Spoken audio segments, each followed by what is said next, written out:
Today's episode is sponsored by my friends at Flint Custom Hats right here in Lubbock, Texas. Cowboys, ranchers, and other folks who wear hats are generally particular about their hats and have a preference on everything from the fit to the color to the dimensions and especially the crease. Well, Flint Custom Hats can make a hat to your exact specifications and one made to perfectly fit your head. You can order your own custom hat and check them out online at flinthat.com. I'd like to start today's show with a poem written by the classic New Mexico poet and a personal favorite of mine, Omer Barker.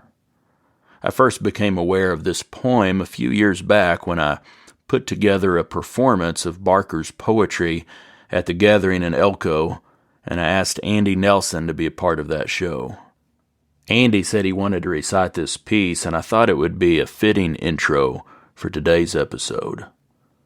This is Tacking on the Shoes by Omer Barker. Of all the old back-aching jobs a cowpoke's got to do, there's mighty few as tough as when he's got a bronc to shoe. There's horses that stand gentle and don't ever try to kick, not even when a hammered nail goes plumb into the quick. But even when they're that-a-way, their hooves ain't nothing light to hold up while you rasp and trim to fit the shoe just right. Some ponies are such leaners that I've heard old cowboys say that once they've had to shoe 'em, they can tell you what they weigh. You've got to hold the hoof up snug and tight between your knees, and horny hooves ain't soft to trim like whittling on a cheese. You hammer all stooped over when you do a job of plating until you sometimes wonder if your back will ever straighten. You've got to set them nails in true while sweating blinds your eyes, and watch out that the horse don't jerk and take you by surprise. This job of plating ponies takes a heap of patient skill, along with sweat and muscle, even when the horse holds still. Some outfits hire a horseshoe man, but on the ones that don't, cowpokes have this chore to do. They never say they won't. But if the horse gets ringy and they bang a careless thumb, there ain't much doubt but what you'll hear them cowpokes cussin' some. For tacking on the horseshoes, just to tell it fair and square, can't never be done proper if you ain't learned how to swear.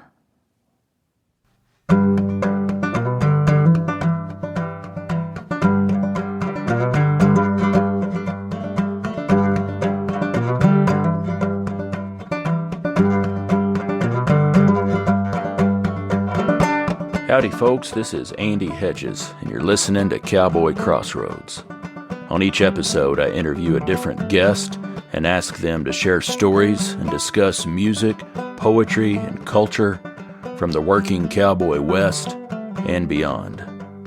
My guest today is Andy Nelson.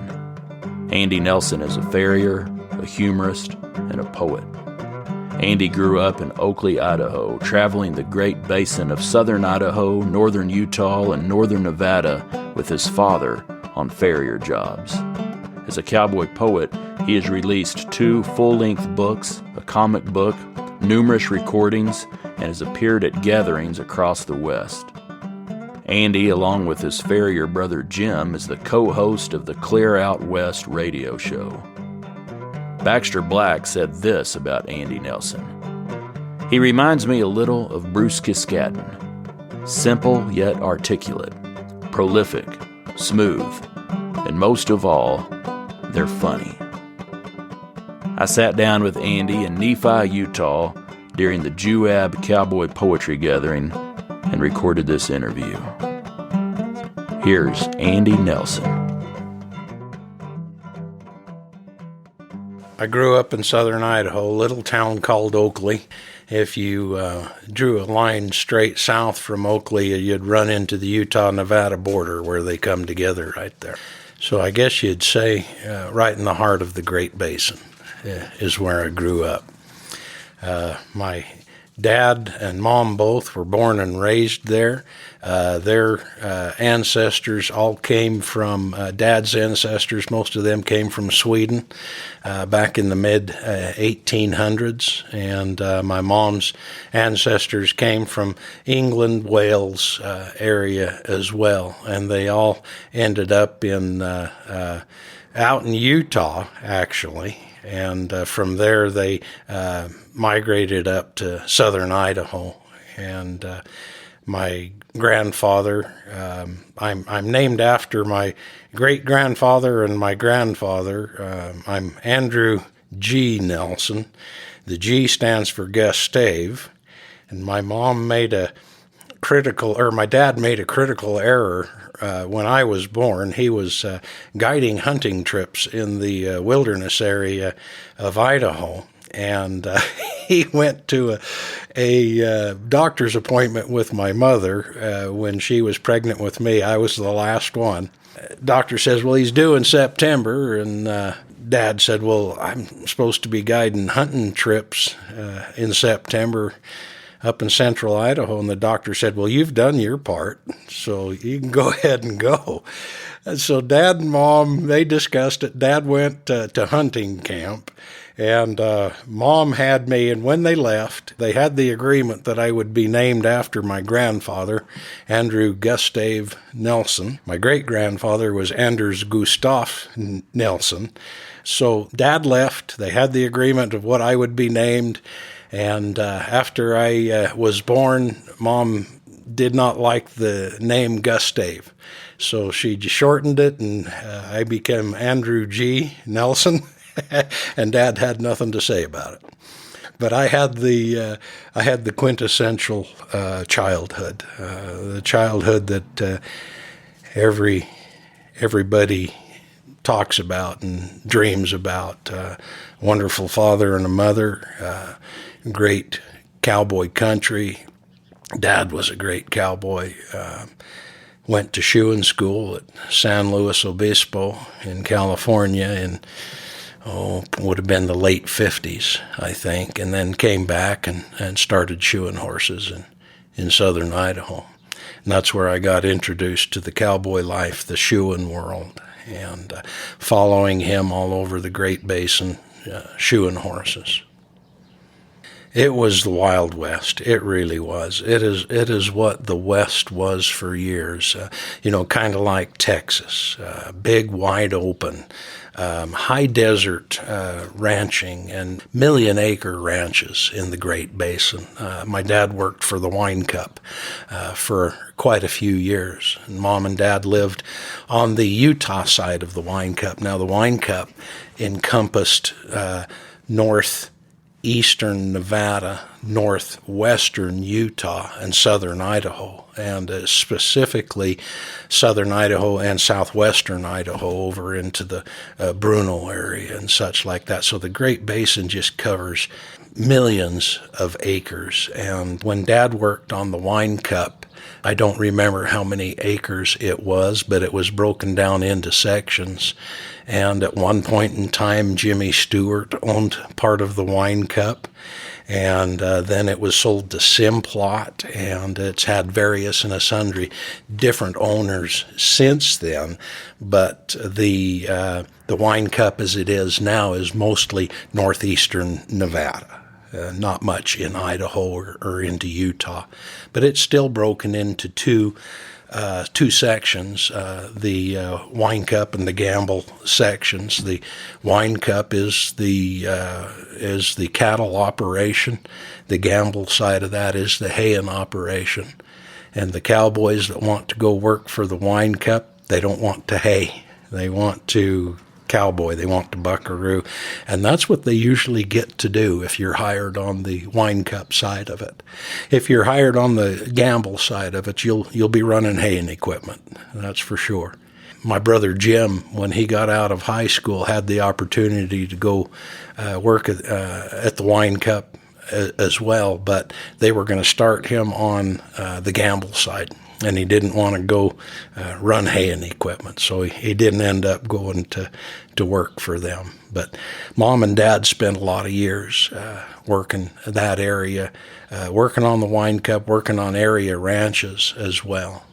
The Great Basin is just a vast expanse of high desert. You spend a lot of time in the saddle in order to take care of your job. And that's, of course, back when they didn't use trucks and trailers. You got on a long trot and got to where you were going to go to work cattle, and then still had to get home at the end of the day. So you had to have good, long, rangy horses. I see pictures of Dad with some of his mounts, and they're long, they're lean, they're narrow in the shoulder. They've got great big old hame heads, but these were horses that you could long trot to where you were going to work all day, and then make it back home at the end of the day.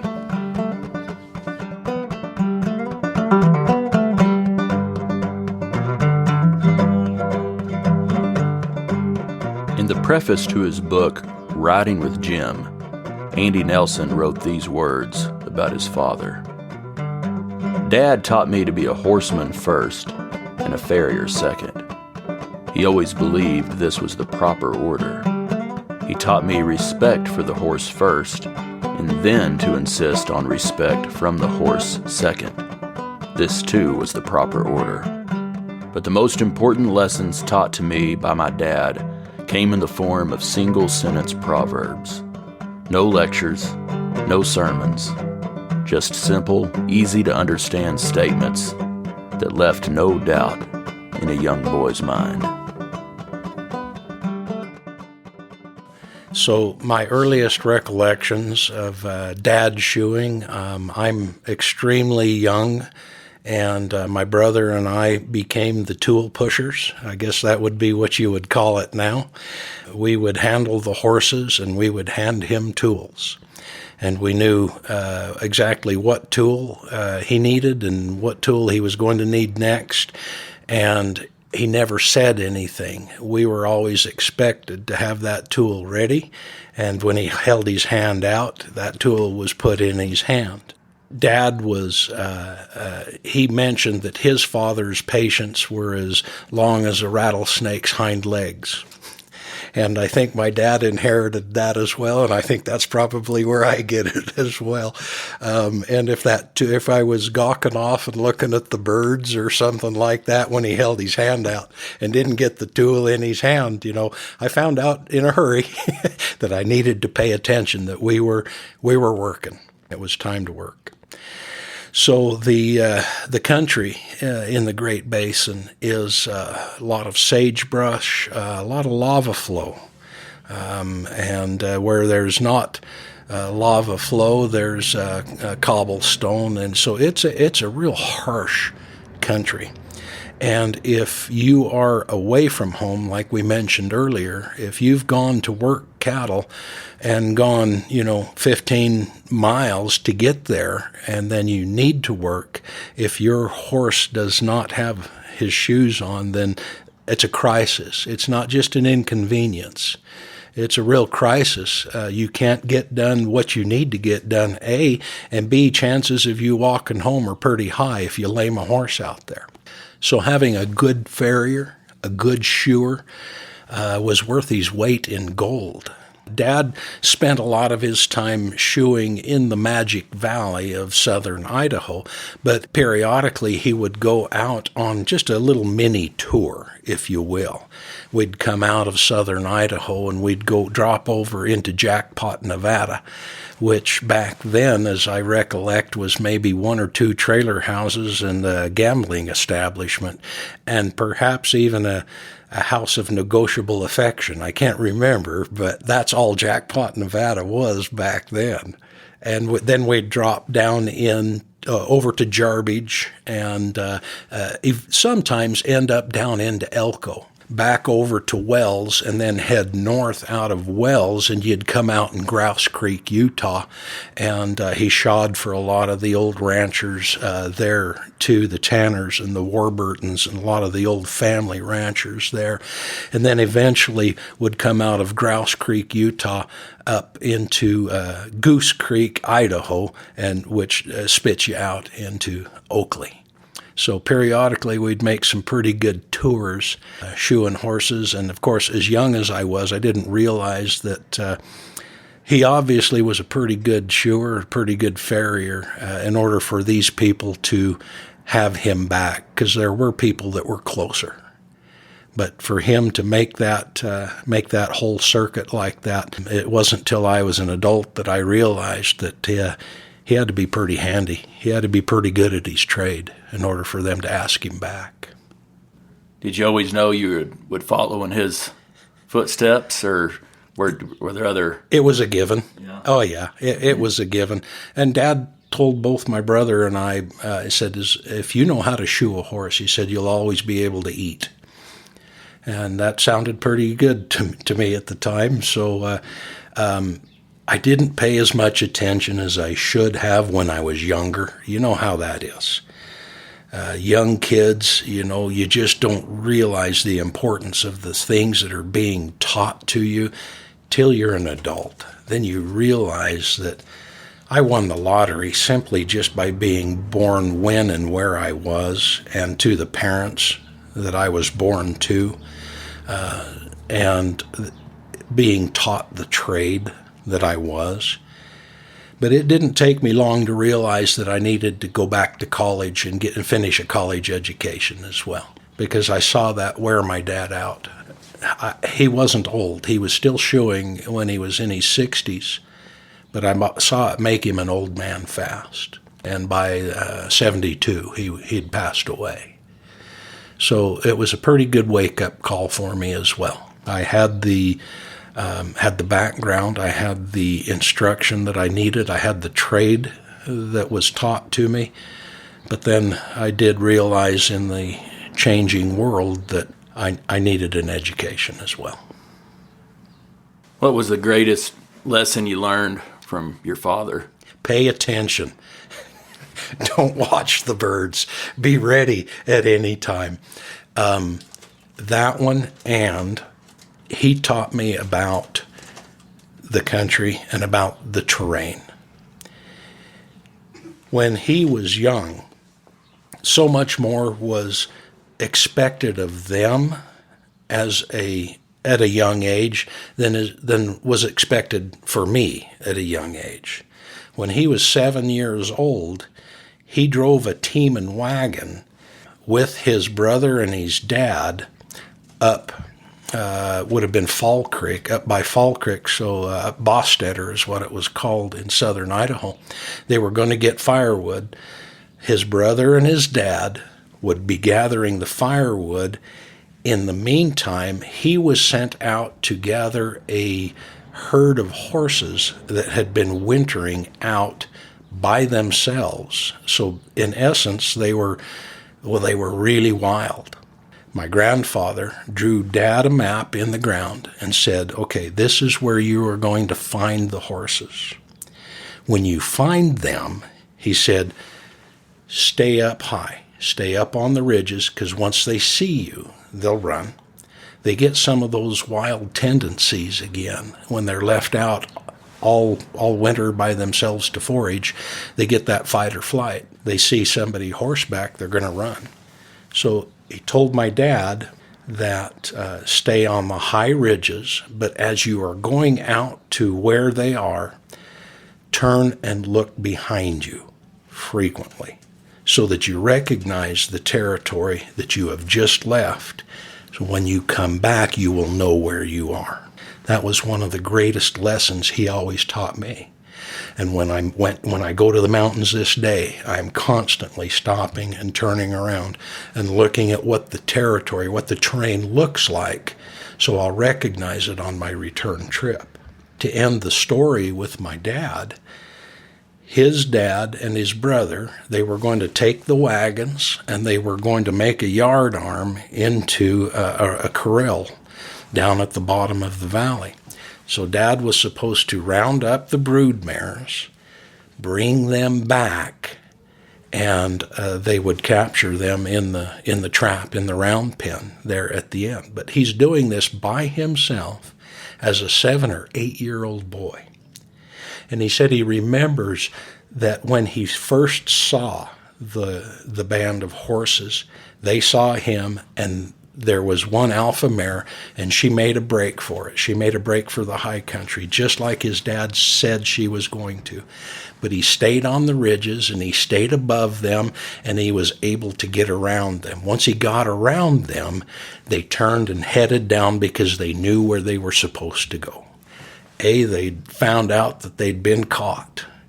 B, they knew where they were supposed to go. And then he followed them in.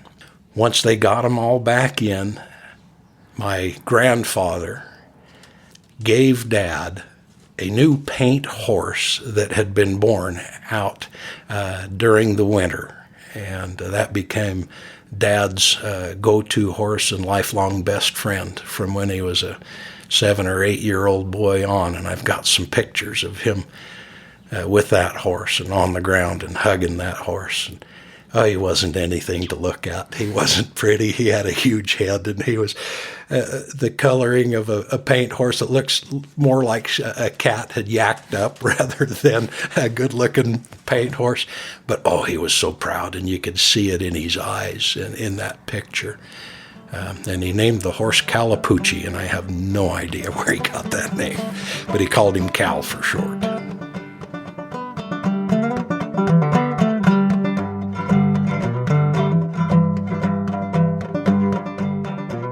I asked Andy Nelson to talk about the mentors in his life, and you can't help but notice the fondness he has for the men who taught him. In a poem entitled The Old Shoer, Andy Nelson wrote these words. He taught me how to work a bronc and do it without force. I learned more about myself than I did about the horse. He's forgotten more about horses than I will ever know. I care for that old shoer more than I can ever show. In these days, good horsemen seem to be rarer and fewer, and I was lucky to have been taught by that old shoer.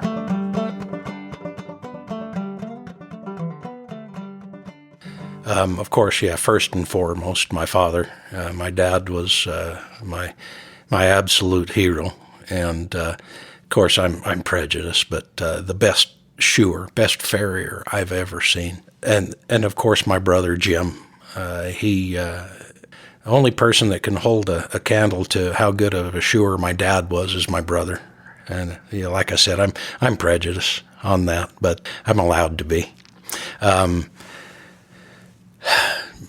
Ed Brewer, I talked about him last night at the performance, Brewer the Shoer, and who knows how many thousands of horses that guy had been under. But not just a good shoer, not just a good farrier, but just an outstanding horseman. And I would say that the same as my father as well.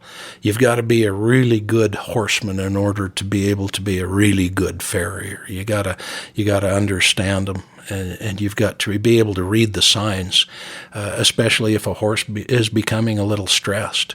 If you're having problems with a horse, the best thing you can do is put your tools in the toolbox and sit down and both of you calm down a little bit before you go back to work.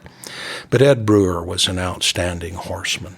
And things have evolved. The way of cowboying 50 years ago, 100 years ago, has changed to today. It's the same with shoeing. Things have really evolved. I remember being with my father when he had to hobble and throw a horse in order to get it shod. And that's neither here or there right now because he had a job to do and he only had so much time that he could get it done. There's absolutely no fault thrown at that type of approach. because that was his livelihood, and every minute that he wasted, that was money out of his pocket and food out of his family's mouths. But things have changed a lot, too. Horse owners now realize the value of picking up a horse's hoof and making them used to that from the day they hit the ground. Back then, as we talked about Calapoochie, some of these horses were born out on the winter range and never saw humans until they finally got them back in. So it's Wild West when it comes time to doing that. But things have evolved a lot now as well. So the owners spend a lot more time getting their horse ready for a farrier and understanding that too. So probably one of the best lessons I have learned from shoeing horses was patience, and that's tough because that doesn't come natural to me. That is definitely a learned behavior and something I have to just work on every day of my life as well. A lot of good mentors in my life, and more valuable than any college education I've ever received. Did you go to shoeing school too, or was that just not necessary growing up with your I did dad? not. I wish I had. I really do. Because the information that I garnered from my father was outstanding. So I had a really great basis. So I guess I'm what you would call a cowboy shoer. I didn't go to shoeing school. I'm a cowboy that shoes horses. But my nephew, Jim's boy, he went to shoeing school, and my oldest sister's boy went to shoeing school. One went to Oklahoma, and one went up to Montana State in Bozeman, and they learned how to shoe horses. And honestly, I have learned a lot from my nephew who went to shoeing school. There's just a little bit more, and of course, you're talking about 30, 40 years difference as well. So my habits in shoeing and his habits of shoeing now, I've learned a lot just from my nephew. So I would include him as one of my mentors, the things that he has learned. And probably one of the biggest things that he's learned that I am learning from him is ergonomics. How to make this so that it's easier on you, the shoer, so that you can do this a little while longer. They use hoof jacks now, which is just a little stand. It's got a little cradle in it, and you set the horse's hoof in that hoof stand, and rather than putting it between your knees or up onto your lap if you're on a hind. And so, me thinking, okay, I'm gonna start using a hoof jack. So I bought me a hoof jack. I can't use that thing to save my life. I just can't make it work. But Sam, who is my nephew, he started out with it, and they taught him how to use it in shoeing school and such, and it saves him, and it saves him a lot. I still try it every time I get underneath a horse. I get my hoof jack out, and I'm going to try it, and probably right after the first onside front, and I put it aside and I go back to what I do. But a lot of things to be learned from the newer way of doing things. And, it kind of goes along the lines of the natural horsemanship thing as well. If the horse is stressed, you're stressed, it's not going to be a good outcome.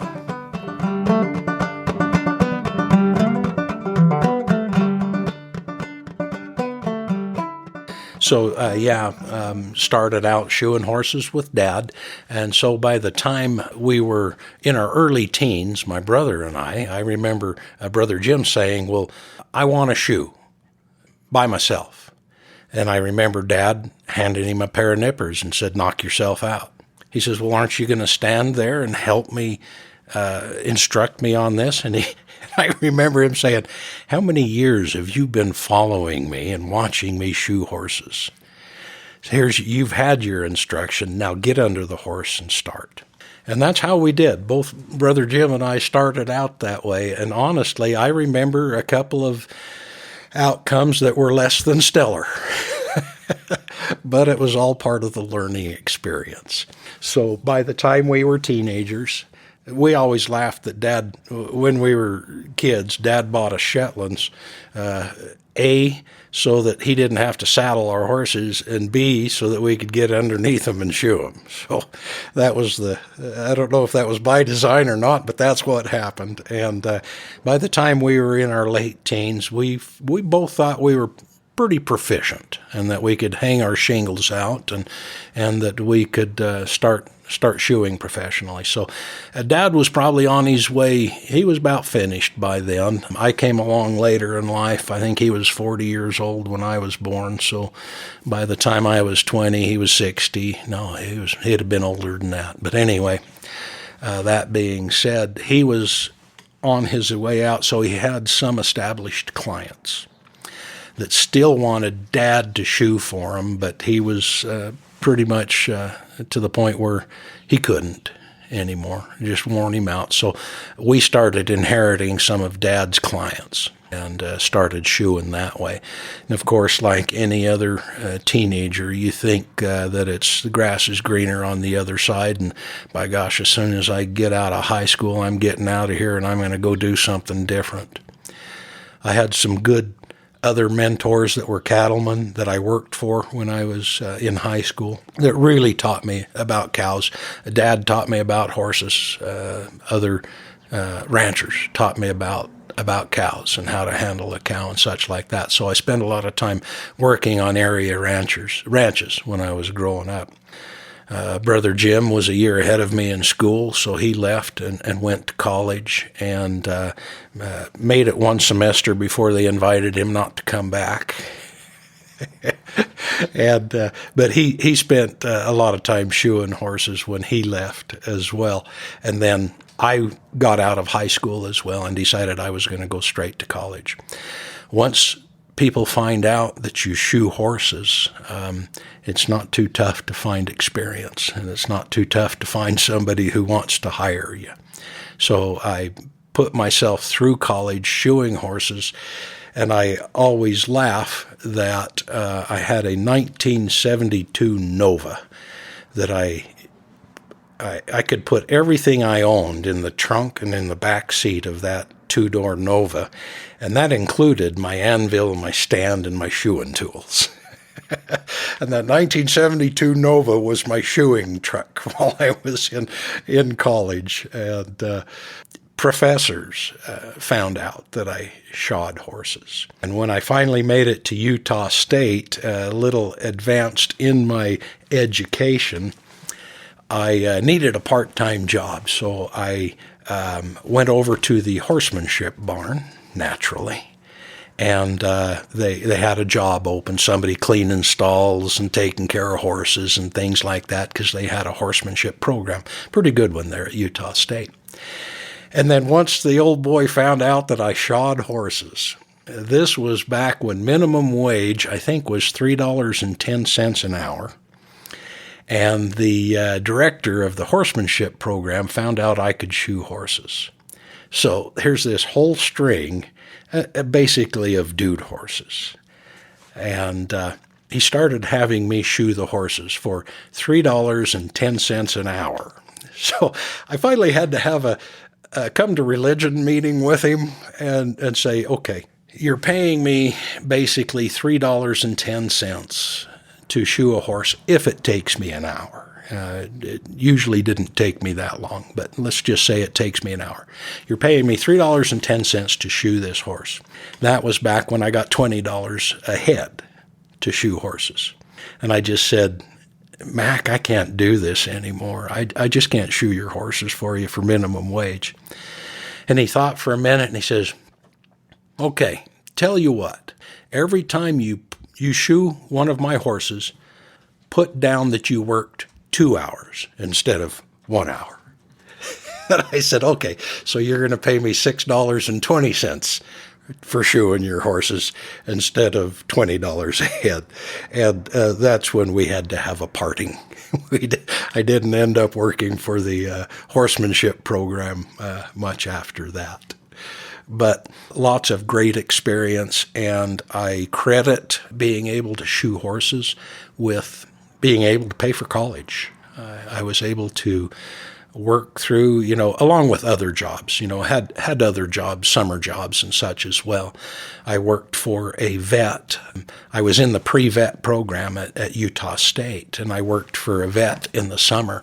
That was part of your schooling. You had to have so many hours working for a vet before you could apply for vet school. And I would work for him during the day, and then, of course, he knew everybody that needed their horses shod. So at the end of the day, then I would go shoe horses in the evening. And, it was a great experience working with him as well, because I got another dimension to my shoeing. I got the vet's perspective of shoeing. And we would work with crippled horses that were foundered or navicular, and we both read books and journals and tried to figure out just what we needed to do to help these crippled animals. So I don't know if he developed it or if he read it, but he came up with an adjustable heart bar shoe. And it is a shoe, and a heart bar is a shoe with a piece of metal that is welded that goes up and over the top of the frog and back down, and it's welded or forged to the heels of the shoe. That heart bar was supposed to help cushion a foundered horse where that coffin bone had rotated down.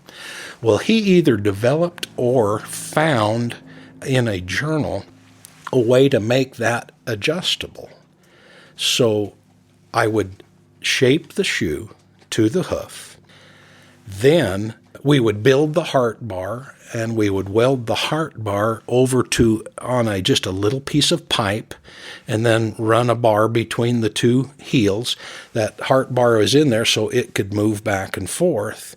Then we put another piece of metal with a set screw in it, and you could tighten that set screw, and that pushed the heart bar up, which supported that coffin bone and theoretically tried to move that coffin bone back up. We spent a summer doing that and experimenting with that, and we put on, I don't say a lot of shoes, but I would say probably 10 head to just see what happened and how it worked. And it seemed to work pretty good. I don't know whatever happened after that, because I left his employment and went back to college after that, and I don't know if he pursued that after that. And I realize I am showing you pictures on a radio here, so you may or may not be able to picture that adjustable heart bar in your mind. But if you've ever seen a heart bar shoe, then you can kind of think, okay, that's I can understand that now. But I don't ever know whatever happened with that, if he continued that, or if it was a lasting fix, or if it was just a Band-Aid to help those crippled horses like that. But invaluable information for me. What I learned there was just absolutely amazing.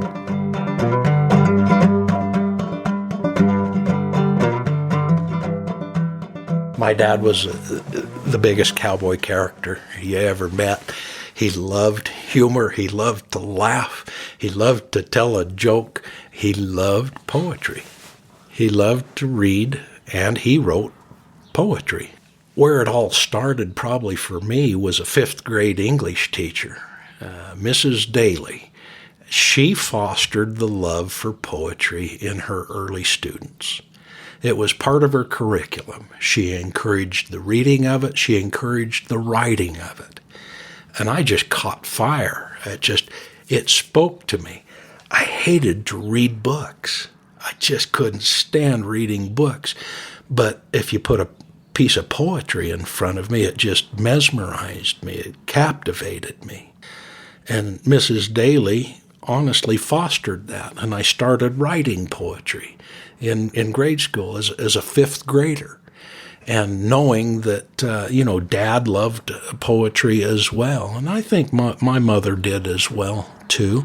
But that was back in the day where that was taught in schools, the importance of that.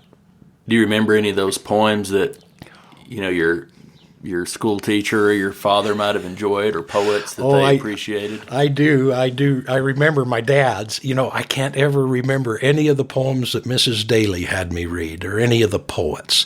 And I feel bad that I don't remember that part of it.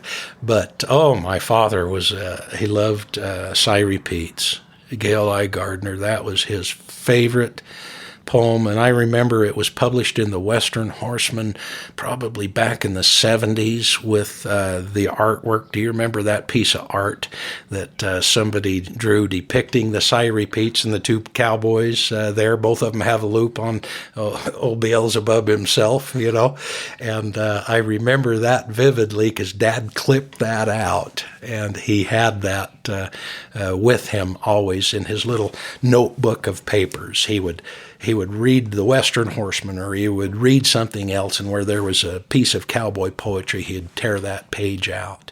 And he would start writing in the margins, and he'd start writing some of his own thoughts and stories and poetry and such like that. And I'm lucky to have a little box of a lot of his writings. But I remember I was in college somewhere, I don't remember where, and I had a long trip to take, and he gave me, I believe it was the very first anthology book of cowboy poetry that I can remember. And I don't know if it was produced by the Western Folklife Center, but it was just a little tiny book.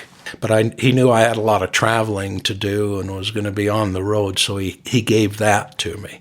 And then I spent a lot of time delving into that as well and reading that. So that's probably the genesis of my poetry and writing and storytelling. I come by the storytelling honestly.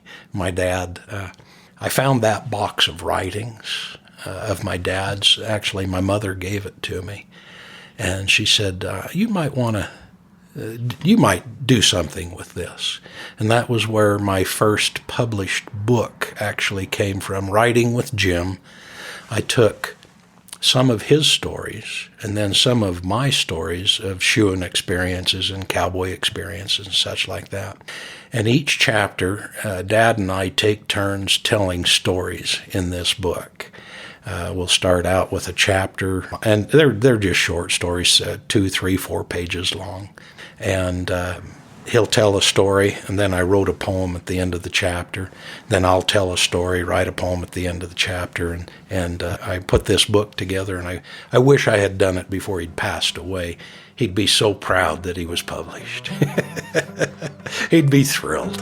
Yeah.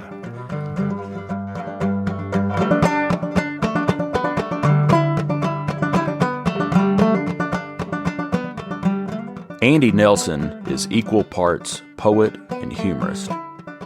In a disclaimer at the beginning of his book, Culling the Herd, Andy wrote this: "Political correctness is not a trademark of cowboy poetry. Cowboy humor can be infectious and has in some cases been shown to cause cancer in laboratory rats. If conditions persist, induce vomiting and consult your physician. May cause dizziness, incontinence, or hernia. Use only as directed.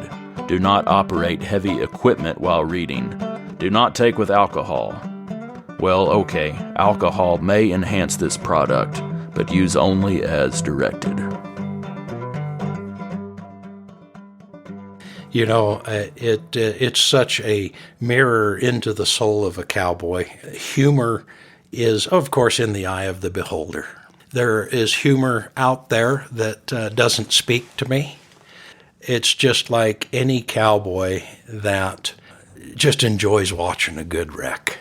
It's just funny to us. Of course, we make sure everybody's fine, and at the time, the adrenaline's rushing and such. But I've been known to break out in a pretty hearty belly laugh in the middle of somebody trying to cover a bronc that you know he's not going to get covered. You can just see it coming. And I am no bronc rider by any means. I never rodeoed rough stock because I just assumed my horses didn't buck. I didn't even like it at all. But I knew what those poor souls were going through. As you know, they're getting ready to be unloaded. And it gets so embellished. You know, the story just gets bigger and bigger. It's like chewing on an old piece of tough steak. The more you chew it, the bigger it gets, and you never can get around it. The same type of deal with the cowboy stories. They just, there's nothing wrong. My dad always said there's nothing lost in the telling. When these experiences happen, you see them, it brings humor, if you will. It brings joy to your life, and then you start doing a little embellishing, and you can really make it what you want it to be. Doesn't always work good when you're the butt of the joke, but I think all cowboys don't mind being the butt of the joke at all, because then they can throw their part in. Probably one of the worst. I can't say worst things that happened to me. Most embarrassing thing that happened to me is we're out gathering some cows, and I am on a Greenbroke colt, and a flock of sage chickens fly up underneath me, and that horse got rid of me so fast. I don't even remember him getting out from under me, and I remember hitting the ground, and I remember watching my horse buck up over the top of the ridge, stirrups clapping above the saddle horn and such like that, and I look around, and nobody's there, and I just go, whew, all right, I think I might have dodged a bullet here. And I finally catch up with my horse, and by the time I got back to the trailer, yep, somebody had seen it, and the story had just exploded after that. Yeah, nothing wrong with a little embellishment.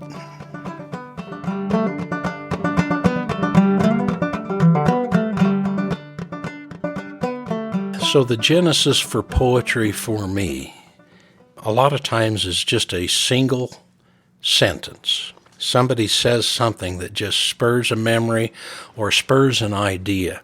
Dave Stamey said, sometimes all a songwriter needs is just that one line, needs that first line.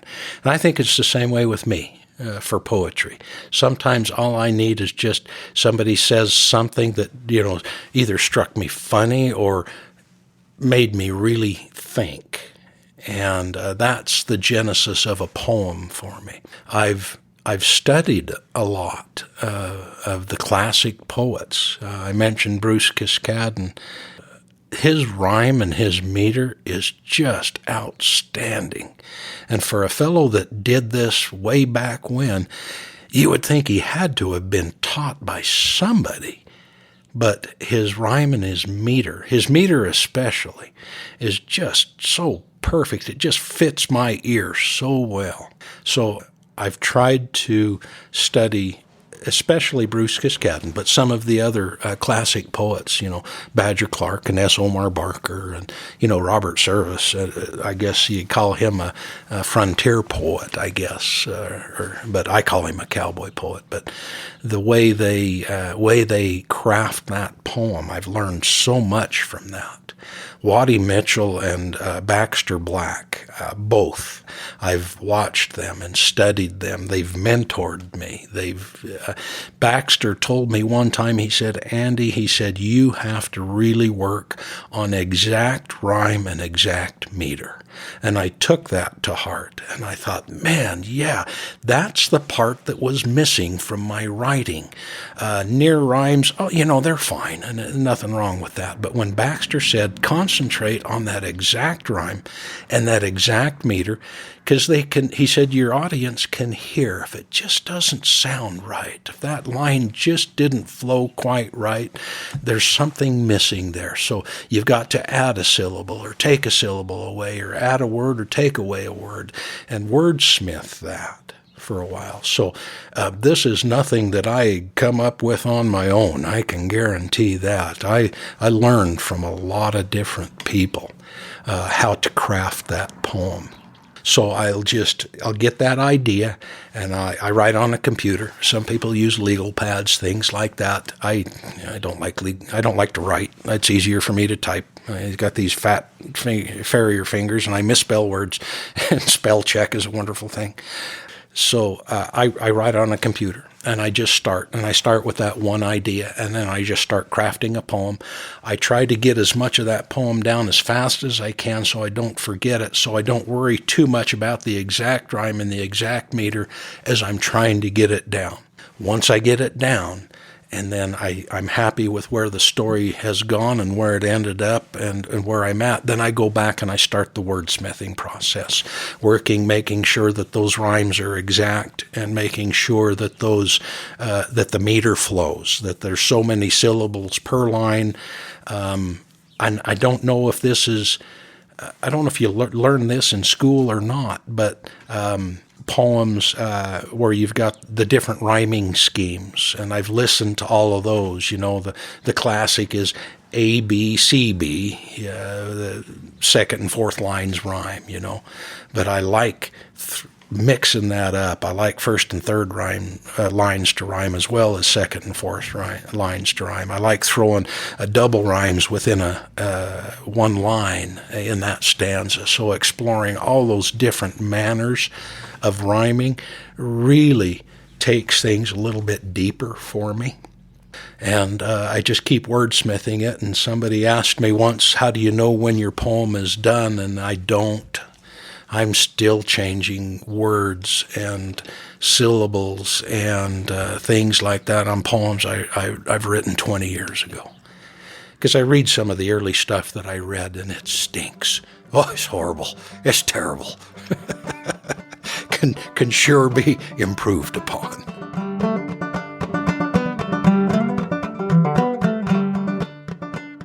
I am. I'm a humorist, and I love to joke around, and I love to laugh, and I love to play around and just have a good time.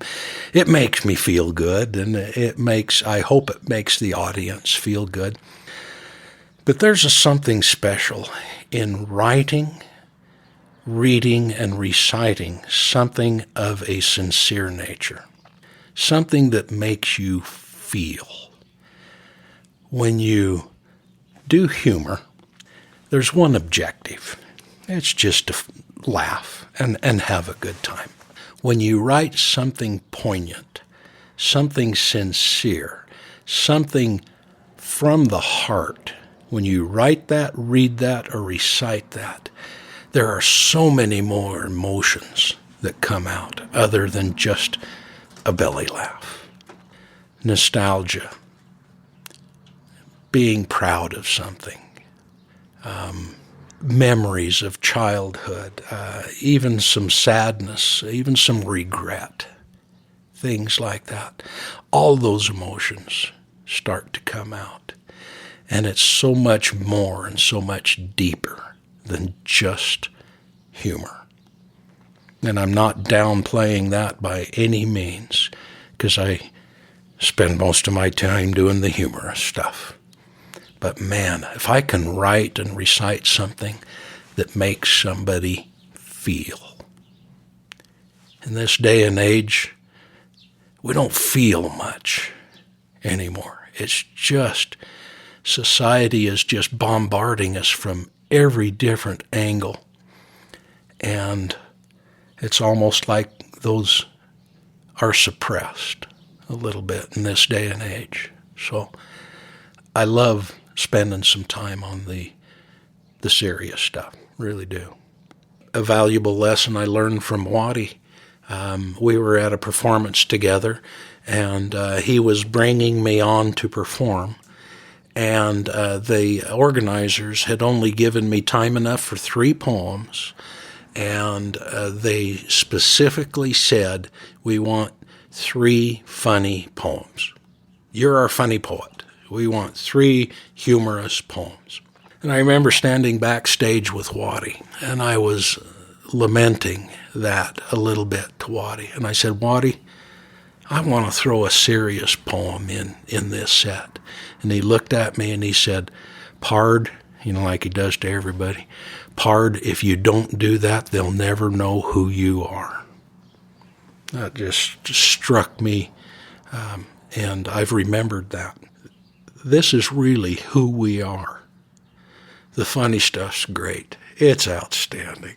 It makes you feel good. It's an adrenaline release. But the other stuff really is who we are. I recited this one last night, and it's quickly become one of my favorites. I guess I don't, I do care if it's a crowd favorite, but sometimes I put poetry in my performances because I want it. I want to have it. One of the best pieces of advice an old fellow told me one time was, if you ain't living, you're dying. The old feller said. His oration kept spinning inside of my head. Sometimes I wondered why he weren't dead. But the old boy's proverb was taunting me. He was ancient and grizzled and long in the tooth. Many decades had passed from the days of his youth. I could not understand his vision, to tell you the truth. But now his proverb keeps haunting me. His fingers were knotted like the twigs of an oak. He walked with a limp because most every bone broke. His soft voice was raspy, and he coughed when he spoke, and somehow he seemed proud of his scars. What impressed me the most was his zeal for his life. He took pride and honor in his struggles and strife, loved nothing more than his kids and his wife, and wasted none of his time in bars. His horses weren't just equipment nor whimsical trends. They were not only his partners, they were his friends. And when his temper ran short, he always made amends, making certain that they knew his remorse. Because of the dangers, at times he turned lame. Getting piled up or stepped on was no source of shame. He would not retaliate and accepted the blame, never casting the fault on the horse. He used spurs sparingly and would not use a quirt. Nevertheless, still ended up in the dirt. His family doesn't want to see him get hurt, so they suggest that he give up the trade. But he's not afraid of a bump or a bruise. Still believes he has to nail on his own shoes, because this life and this living isn't something you choose. It's just how a cowboy is made. It's the only life he's known and the only way he can bear to get up and start a new day. He just can't help it. It's in his DNA, and that's what makes him keep trying. Now, I think I get what the old feller was saying. Spend your time working and a little time playing. Accept the consequences and give thanks by praying, because if you ain't living, you're dying. It's a beautiful piece. Thank you for sharing that. Appreciate that. And thanks for taking the time to share some of your stories with me. Yeah. Well, I got to tell you, Andy, it is an honor. When you, I listen to your podcast whenever I can. I'm not a regular listener because I'm not always thinking about it. But I do appreciate what you do. And getting these stories down and recording as some of the old fellows and their experiences, the old cowboys, it speaks to me. And I love it, and I appreciate what you do.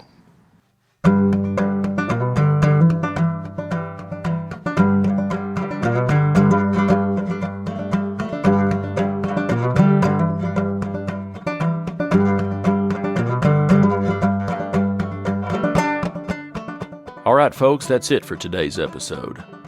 I'd like to thank Andy Nelson for taking the time to visit with me. You can find out more about Andy at cowpokepoet.com. I'd like to thank Flint Custom Hats for sponsoring today's episode.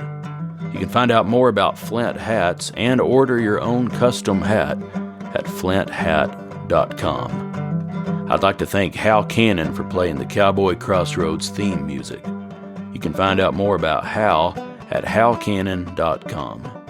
I'd like to thank my Trail Boss patrons Bob Kelly and Chris Ryden for their support of this episode.